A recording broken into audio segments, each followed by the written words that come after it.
I'm Paul Neurath. I oversaw the creation of Thief, a game that almost didn't happen because the guards kept misbehaving.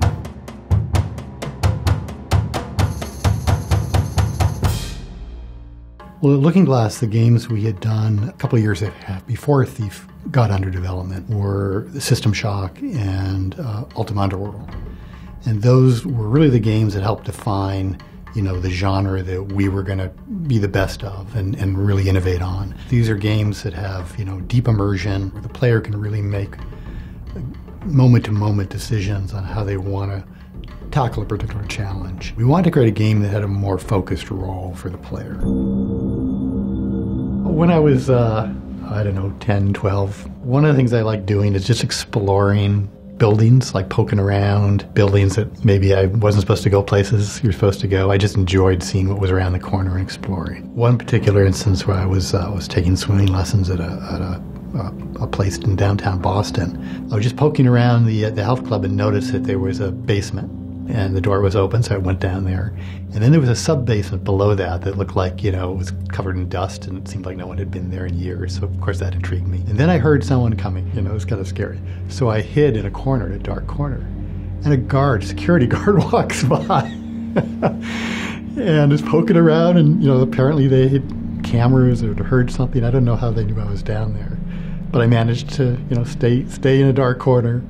And they wandered around and then went back, and I scrambled out of there. And so I had a visceral experience of kind of what it was like to sneak around and hide. And so I remembered back then when we were doing, coming up with the concept of Thief, to me in my mind, I had can we convey that experience, that moment of experience to a player where there's that real tension and fear about getting caught, and can you outwit, a guard? Stealth hadn't been core to our thinking, but we started to bounce other concepts around, and stealth came up, and then the obvious thing to us was, well, let's play in the role of a thief.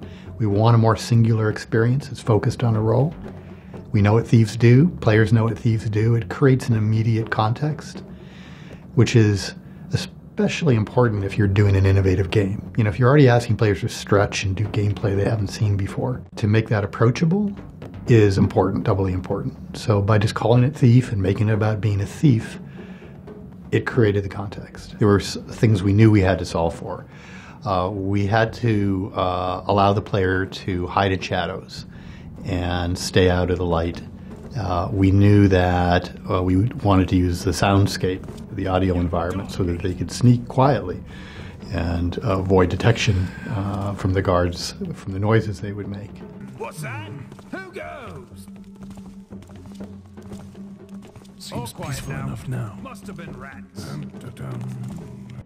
We knew the AI had to be sophisticated, so that the guards had awareness of what was around them. And we knew that we had to create an AI where the guards could progressively get more aware of what the player was doing. So they might suspect something. They hear a sound that sounds out of character. I'll find you. And they say, what's that? Was that something? But then if they don't hear anything for a minute or so, they decide, it must have just been a rat. So we knew we had to do that sort of progressive warning in the mind of the guards. So the lighting was a key part of it. And other games that were coming out before it, and there were not that many, but or at the same time being developed, Tenchu, Metal Gear Solid, some other games. It was really more line of sight. Can the guard see me? And it would be done in a sort of very gamey way, where a guard, you would display like a view cone.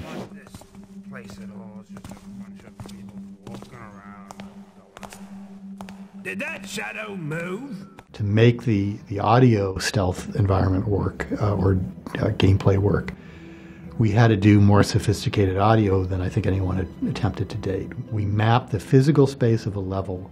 We created a second layer, which is the audio space of the level, the soundscape, and created that. And the AIs would use that, and then we propagated sound through that environment. So, if a guard was around the corridor, around the corner down a corridor, sound sounds differently when it reflects off walls than when it's coming without a reflection directly at you. And, most people don't really necessarily cognizant of that, but, it's just built into somewhere in your brain that all the way sound propagates, it's giving you information about the space around you that you just know without necessarily even being, fully aware of it. We started to build the game and put the systems in place, and it was about a year and a half into the game when we didn't have stealth working well. You didn't, as a player, you got confused signals. You couldn't really understand your full stealth state. You didn't necessarily know what the guard was thinking or how well you were hiding.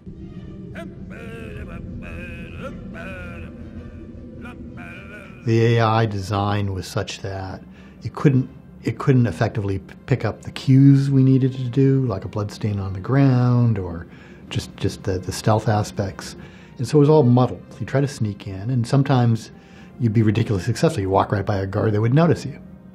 Or sometimes you'd be hiding very effectively, and the guard would say, "There you are," and rush right at you. It was not the complete experience, and it was flat. We didn't have a game. And to be a year and a half in a game was saying the core game isn't really working. It's not fun to play. It was a very scary thing. And it was a building kind of tension for us, because we had never gone that far into a game without having a core system going.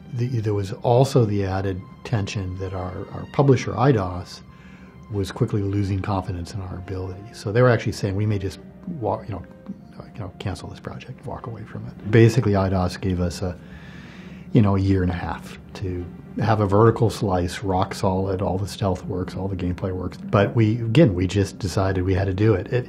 If we had failed, which we could have, it would have been a significant downsizing of the studio. There was definitely growing stress on the team. We might not be able to pull this off. We wanted to make it immersive and natural. The lighting part of that meant line of sight was still important, because if the guard's not looking your way, they're not going to see you. Beyond that, the extra depth that we had to solve for is, okay, they're looking at you, but if you're hiding in a dark corner, they probably don't see you. We actually had to map the lighting environment in a very precise way to the physical environment around you, and then feed back to the guards how visible you were, depending on how much light you were in, how much you were moving, how much of your full body was being displayed to them, how close you were to them. So there's a bunch of factors that we try to make it feel as realistic or understandable is maybe a better word than to the player, to say, oh yeah, that makes sense that they saw me. I was kind of halfway out of the shadow, I was moving kind of fast, and they were looking right at me. And that point's very important, because we had to find, it was one thing we didn't fully understand. We had to feed back to the player their stealth state in terms of visibility. And so showing that in a very clear way is important, because if you don't know whether you're in shadow or how much in shadow, a lot of this just doesn't work. The player's like, why did the guard detect me? I don't know. Well, I don't know how hidden I am.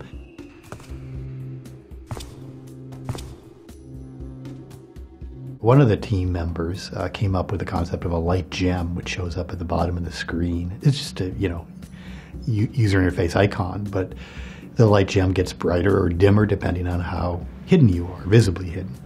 There's also an audio component, but that really helped, and you could just readily look at it and intuitively quickly figure out, oh yeah, really well hidden now, or I'm partially hidden, or I'm completely exposed, I'm in bright light. Some pieces were starting to fall into place, but one of the pivotal things that happens, our lead programmer on the project, Tom, he had a bit of a mental breakthrough in coming up with a new scheme, a new thought on thinking process of how the AIs could behave in the environment.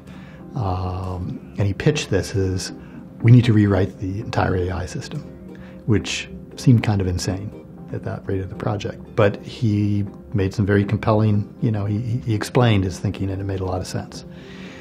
And Tom literally spent 3 weeks working like 14-hour days every day. And in 3 weeks, he'd rewritten a massive amount of code, the AI system, pretty much from the ground up. And it all worked. It was one of the more brilliant pieces of engineering I've ever seen. So it was pretty cool. He actually, as I recall, he had to sleep for the next week. He was just dead tired. but he wanted to see it through, and it worked, and it worked really well. So that whole soundscape system came online around this time as well, combined with the AI, rewrite, a couple other pieces. It all just happened to come together. And I remember there was a build, late that year, not long after the AI system was rewritten, where I had the same experience I did as a 12-year-old of hiding, from a guard walking right past me. And then, of course, what I didn't do when I was 12, I picked up the blackjack and knocked him out. But it worked, and it felt great. We had imagined when we started when you decided The Thief was the game we were going to make, we had imagined that, maybe a half year in, we'd have all this done, all working. Right? We thought that would, maybe a little bit sooner, a little later. By the time a year had gone by and we weren't there, we were really wondering. But we had already so committed to the project, it would be very painful for us just to abandon it. You have to make mistakes. You try things. You go down a lot of dead ends. In this case, a lot of those dead ends didn't pan out, but we were learning. So it wasn't as if in that final stretch, year and a half in, when all the pieces came together, part of that was because we had already learned what didn't work. We had already gone down a bunch of dead ends. And so by the time we got there, we actually had a good mental handle on what we needed to solve for. And, an old adage, particularly when it comes to coding and technology, is the hard thing is having it in your head. The easy thing is writing it all out as code or whatever. That was the key thing. We finally had the mental model after just, doggedly pursuing this for over a year. Now we know what we need to do to get this done, and we figured it out and got it done.